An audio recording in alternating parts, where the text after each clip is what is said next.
Malaysia 2 மிகப்பெரிய விமான நிலையங்களை கொண்ட நாடு. இதில் நம்ம இப்போ பார்க்கிறது KLIA2 Kuala Lumpur international airport terminal 2. இந்த விமான நிலையத்தில் வந்து அதிகப்படியாக ஏராசியா விமான சேவைகளும் ஸ்கூட் விமான சேவை மட்டுமே இருக்கிறது. இதில் நம்ம அங்கேருந்து மேலே வர்றப்போ இந்த பாலத்தில் வலது பக்கம் தெரிகிற 2 ரோடு பிரியும். முதல் பிரிகிறது வந்து கீழே டாக்ஸி ஸ்டாண்டு பஸ்ஸு நிறுத்த இடத்திற்கும், இரண்டாவது வந்து வருகை அறைகள் பகுதிக்கும், இந்த மூன்றாவதாக நம்ம செல்லக்கூடியது தான் டிப்பாச்சர் பகுதி.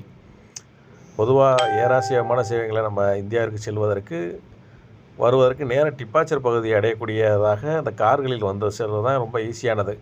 பஸ் மூலமாக வந்தோம்னா கீழ்த்தளத்திலிருந்து 2வது தளத்திற்கு லிஃப்ட்டும், 2வது தளத்திலிருந்து 3வது தளத்திற்கு எஸ்கலேட்டரு லிஃப்ட்டு பயன்படுத்த வேண்டியதாக இருக்கும். அது கொஞ்சம் பார்க்குற சிக்கலான இதாக இருக்கும், தேடி கண்டுபிடிக்கிறதுல ஒரு குழப்பம் இருக்கலாம்.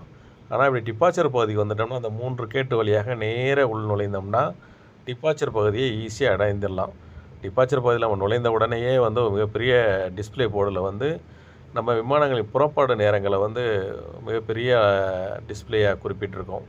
அதை பார்க்குற நம்ம இது மலேசியாவில் வந்து எல்லோரும் போர்டிங் வரைக்கும் வந்து நம்ம போர்டிங் போட்டு இமிக்ரேஷன் உள் நுழைவாயில் வரைக்கும் செல்லக்கூடிய ஒரு மிகப்பெரிய வசதி மலேசியாவில் தான் இருக்குது.